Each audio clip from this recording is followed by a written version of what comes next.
ça va vous? Donc on se retrouve sur la piste pour une vidéo, et pour la première fois sur la piste, il n'y a pas de Smax dans la vidéo.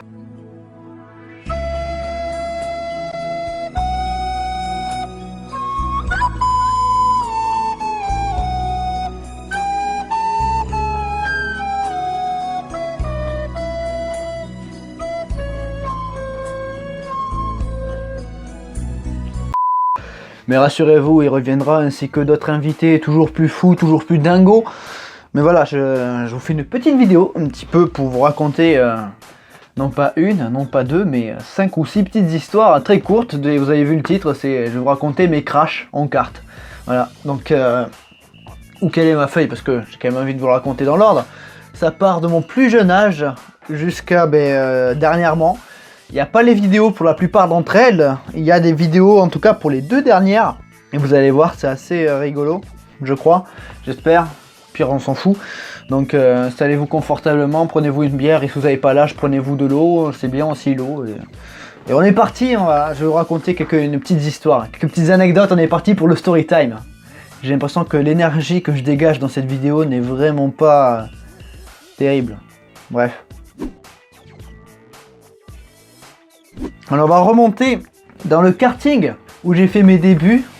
La première fois que j'ai roulé en kart, alors j'ai commencé le kart à l'âge de 7 ans. C'était au Minime à Toulouse. Et je me rappelle, il y avait un petit peu de monde. Hein. Bon, j'étais en kart enfant, je crois qu'il y avait 4 ou 5 gamins avec moi. Et premier virage, qui est un virage à fond à droite, je suis à l'extérieur, il est à l'intérieur, ça ne peut pas passer. Ça ne peut pas passer. Mais lui, il a quand même réussi à se faire un trou. Hein, donc à vrai dire, il m'a rentré dedans, ça a tapé bien comme il faut. Donc là, j'étais surpris, hein, c'était la première fois que je me crachais en kart. Hein, c'était assez surprenant. Je tape l'avant du kart sur l'espèce de...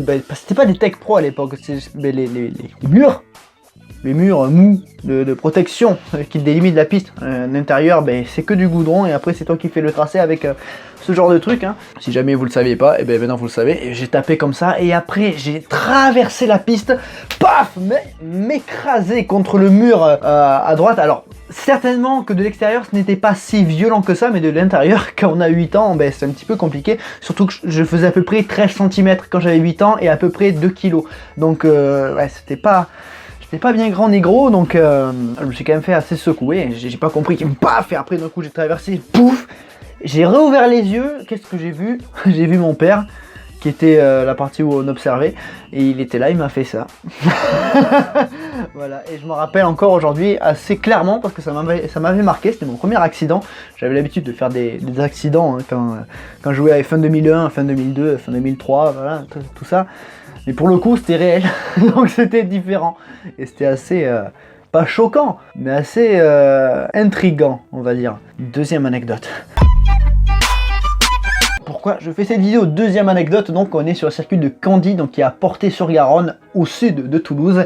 C'est un circuit qui n'existe plus, mais c'est là où j'ai vraiment passé beaucoup de temps à me développer, à développer tout mon travail de pilotage de quand j'étais gamin au karting. Et le truc c'est que c'est assez sympa parce que ça me faisait penser à Suzuka parce qu'il y a un pont. Vous avez ligne droite, un virage pour un virage à gauche et là vous avez une épingle qui passe sous un pont. Ça fait épingle, ça refait et ça passe dessus et après bon le circuit il continue. Bon, il n'y a pas beaucoup de dégagement vu que c'est sous un pont. Et là je sais pas pourquoi, j'ai pas compris pourquoi, j'étais plutôt bon, hein, c'était d'ailleurs la dernière fois, j'avais passé des journées entières à rouler sur ce circuit, à faire des sessions. Mon père me payait des sessions de kart là, on était connu par le patron, celui qui gérait le kart. On avait changé plus d'une fois avec lui, forcément à force d'y retourner, c'est humain, ça marche comme ça les relations. Tiens, ça fait 14 fois que je te vois toi, donc... forcément tu vas discuter un petit peu avec lui. Et pour le coup c'était la dernière fois que j'ai roulé sur ce circuit, il a été détruit depuis, et bien ça a terminé par un crash et sous le pont, je sais pas, ça n'a pas tourné et j'ai tapé le pilier du pont, paf paf, fini, la tête qui tape le volant et l'avant du kart, je sais pas, j'ai pu redémarrer, ou alors on est venu me ressortir et j'ai pu redémarrer et j'ai compris que c'était comme ça, les roues c'est fini, j'avais pété la rotule. C'était comme ça, donc voilà, kart détruit, il en avait que 3 en kart enfant, et ça s'est terminé comme ça, mon histoire sur ce circuit de Candy Kart. À côté du circuit moto, circuit moto de Candy, en vrai c'est de la grosse merde, ça tourne qu'à gauche, c'est un circuit de merde, Candy Kart. Je suis désolé, mais C'est de la grosse tambouille. Troisième anecdote. Biscarrosse, c'était en 2019. J'ai manqué la première manche du défi des amis 2019, c'était donc en janvier, pour partir avec le champion du défi des amis 2018, Fabrice Guillem, pour aller faire une SWS à Biscarrosse. Et c'était sous la pluie, alors il y avait des essais libres, une qualification, enfin une séance d'essais libres, une qualification et la course. C'était sous la pluie donc. Essais libres, je suis autour du 10e temps, c'est pas mal, je sens que je peux faire mieux. Qualification, je fais 6e, je sens que c'est pas mal. Mais durant ces 2 séances d'entraînement, je vois Uzgeg qui fait n'importe quoi, il est capable de se sortir Maldonado. Il sort tout seul en ligne droite, je vois, il regarde comme un abruti comme ça, tu vois, ses yeux énormes. Et c'est... il faut que je m'écarte, il va me faire mal quoi. Mais en tout cas, il était trop mauvais, il part dernier. Et Biscarrosse, pour ceux qui connaissent, pour ceux qui connaissent pas aussi, c'est pareil, c'est virage à droite.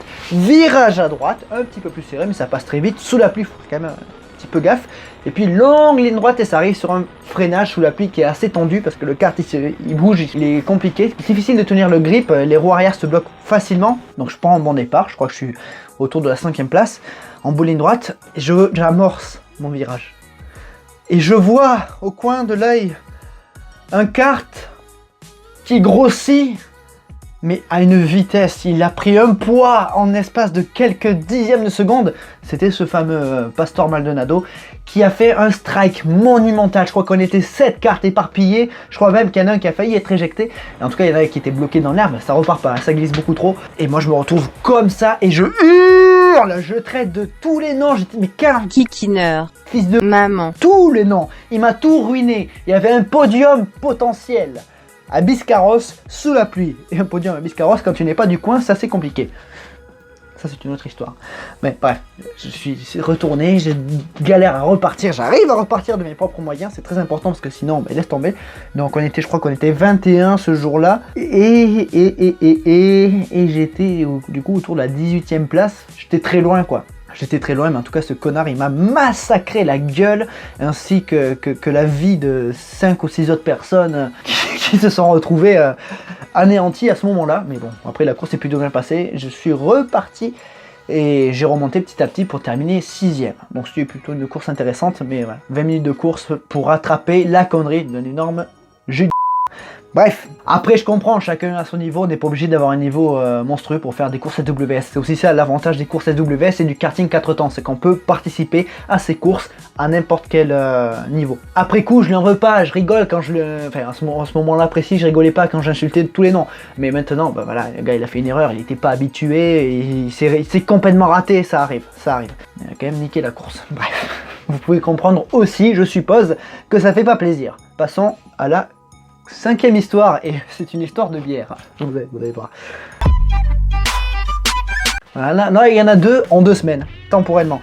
Donc 2020, pendant l'été, le karting de Muret organise la Summer Cup. Ce sont des petites courses, 8 minutes de qualification, 12 minutes de course pour 35 ou 39 euros. Le lundi soir, il fait beau, hein, et lundi soir pendant l'été, c'est tranquille, il a fait 38 degrés, voire 40 pendant la journée, ça redescend, il fait que 32, on est bien, on est en terrasse, on a la bière, voilà, c'est bien. Et pour le coup, moi j'ai pas participé à la course, je suis juste venu pour regarder, pour voir mes potes, ceux qui avaient au défi des amis, Jérémy, Virgile, qui roulaient, même les gars du staff et tout, avec qui je m'entendais super bien, avec qui je m'entends toujours très bien. Et donc je regarde l'événement, j'agite même le drapeau à damier, et je vois que c'est possible de faire un très bon tour. Donc un très bon tour à Muret, c'est dans les 42, le record, l'ancien record.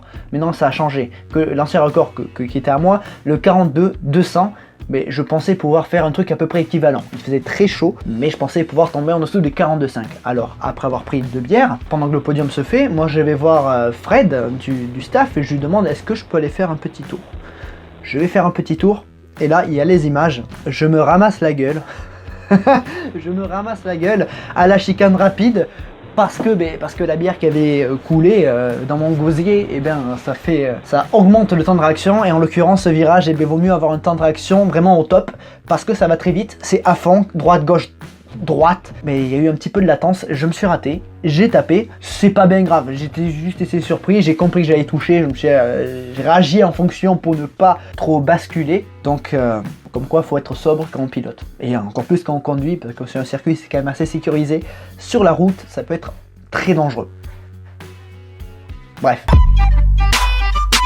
Je suis con, hein, j'ai quand même 6 points. Et bien j'ai quand même réussi à intervertir. Donc la bière, ça s'est passé en 2020. Mais là, je vais vous parler d'une éjection qui était fin 2018. Il pleuvait. Je venais de faire une course sur Project Car 2. Je vais au karting de Muret pour m'entraîner sous la pluie. Voilà. C'était bien, je me débrouille bien. Mais le truc, c'est que je voulais prendre des sessions, mais il y avait une course de particuliers. Ils avaient organisé une course. Ils ont été super sympas. Ils m'ont dit, bah, fais-la avec nous. Tu viens avec nous. Donc j'ai roulé avec eux. Qualification, je fais la pole position. Je suis assez nettement devant eux. Puis je roule. Et à un moment, c'est pas en 2018, c'était en 2017. Et à un moment, au cœur, le virage compliqué à Muret, le virage lent. Il faut prendre l'extérieur quand sous la pluie, parce que c'est là où il y a du grip. Je vais un peu trop extérieur. Je mets ma roue dans l'herbe, ma roue extérieure dans l'herbe. J'engage. Je fais un 180, non, un 360 dans les filets de protection, éjecté du kart. Éjecté du kart, ma tête tape l'espèce de petit piquet du filet, ça détruit, ça déterre le piquet qui tombe, qui se pète la gueule, le kart est dans les filets, et moi je suis plein de boue et je suis dégoûté parce que c'était ma nouvelle veste, parce que ça faisait chier quoi. Donc je me retrouve comme un con dans la boue par terre, et le kart là, plus de peur que de mal, il n'y a même pas eu de peur, j'ai juste pas compris, j'étais là. Fait chier, je me suis senti con parce que j'étais en train de gagner et je me suis chié lamentablement, mais c'est aussi comme ça qu'on apprend. J'ai toujours une petite appréhension la première fois que je roule sous la pluie sur ce circuit, à ce virage précisément. Toujours une petite appréhension quand je m'y approche parce que j'ai pas envie de revivre ce moment qui était assez désagréable. Donc voilà, éjecté, le piquet qui se renverse, le kart plein de boue, moi plein de boue. Voilà, c'est mon plus gros crash en kart. Et la dernière anecdote, c'était, on retourne en 2020 hein, du coup, pour la Summer Cup. Donc une semaine après le coup de la bière, c'était une Summer Cup, je tombe sur le kart numéro 23, celui avec lequel j'avais fait mon 42-200. Qualification, 42-5. Paf, 38 degrés, 42-5, du jamais vu. J'ai fait un tour mais incroyable, j'adore ce kart. Le châssis, il est incroyable, il est tellement adapté à mon style de pilotage. Ce châssis est dingue. Ce châssis est incroyable et beaucoup de gens diront que ce châssis est incroyable et c'est le cas. C'est fou. Donc une pole position magnifique. Mais je me dis, bon, on n'est pas au défi des amis, c'est vraiment détente. Je dis à Pierre, qui est le gars du staff, qui organise l'événement, je lui dis, je pars dernier. Donc je pars dernier. Sur Instagram, certains ont vu cet IGTV ou récap de la course. Je pars 21e ou 19e, je sais plus exactement. Je pars un premier tour excellent. À la fin du premier tour, je suis 6e. À la fin du troisième tour, je passe premier. Enfin, au début du quatrième tour, je passe premier. Je m'échappe. Et là, un mec qui n'a pas encore toute la maîtrise de la machine se retrouve en tête à queue après le virage 2 du karting de Muret. Il me regarde, je le regarde, il me regarde, je le regarde. Il commence à appuyer sur l'accélérateur pour revenir. Je peux pas l'éviter et je me le prends d'une violence. J'ai eu très mal aux côtes pendant 3-4 jours. Et j'ai cru que je m'étais pété une côte. D'ailleurs, ça fait mal. J'ai piloté la fin de la course quasiment qu'à une seule main. Voilà, ça faisait bobo. Mais j'ai pas lâché. Hein. 12 minutes de course, on peut les tenir. Hein. On était à la mi-course. J'ai pas compris. Je me suis fait... Putain, je me suis fait secouer comme c'est pas permis. Et après, je prends des tours à certaines personnes et un autre idiot qui me rentre dedans, mais de l'autre côté, bon, moins violemment, mais j'ai pas compris, ça a failli me foutre dehors, j'avais mal. Une course assez douloureuse, pourtant j'ai fait last to first, alors c'était plutôt pas mal, mais à côté j'avais quand même de la douleur. Je pense que c'était le karma qui m'a dit, t'as été trop insolent à ce moment-là, il faut qu'on te fasse mal. Et ça a bien marché, le karma a fait plutôt bien son boulot, parce que j'ai quand même eu mal, j'avais un petit bleu. Pendant 4 jours, j'ai eu assez mal au côte, je pouvais à peine lever le bras, donc comme quoi le kart ça peut être dangereux, et le kart de lock aussi, hein, vous pouvez dire ce que vous voulez, ça peut être dangereux pour se faire très mal. Bref, mesdames et messieurs, j'espère que ça vous aura plu. Ah oui, il y a aussi la fois où je me suis fait piquer par une guêpe au karting de Muret. Pendant que j'étais en train de piloter, j'ai failli foutre Fred dehors à cause de la douleur, hein, virage numéro 1. Ah, une guêpe qui me massacre la guibole. Je descends, je suis là, putain de sa mère, j'avais trop mal, ça fait mal une guêpe. Et du coup, j'étais en train de déambuler sur le karting de Muret avec une poche de glace sur la guibole à côté des couilles quoi. Donc je suis là et je déambule, et pas fièrement, mais j'avais conscience de ce à quoi je ressemblais et je rigolais parce que c'était quand même assez atypique. Bon, mesdames et messieurs, j'espère que cette vidéo vous aura plu. Finalement, j'ai plus parlé que bu, hein. En soirée, c'est très mal vu, mais bon, bref. Sur le bas de l'écran, certains logos, hein, donc tous les liens sont en description de la vidéo, ainsi que le lien de la chaîne principale, parce que si jamais vous tombez sur cette vidéo et que vous ignorez que c'est une chaîne secondaire, déjà ça m'étonnerait que vous soyez resté jusqu'ici, parce que si vous me connaissez pas, il y a très peu d'intérêt à rester là, parce que finalement le dynamisme de la vidéo n'est pas top, je comprendrai, mais si vous, par miracle, vous êtes encore ici, il y a une chaîne principale, le circuit, où ça traite du sport automobile. Pour ceux qui ne savent pas, je pense qu'il y a très peu de personnes qui sont dans ce cas-là, mais bref. Je me casse, je termine ma bière, vous terminez votre bière ou votre verre d'eau, et rendez-vous dans pas longtemps. Bisous.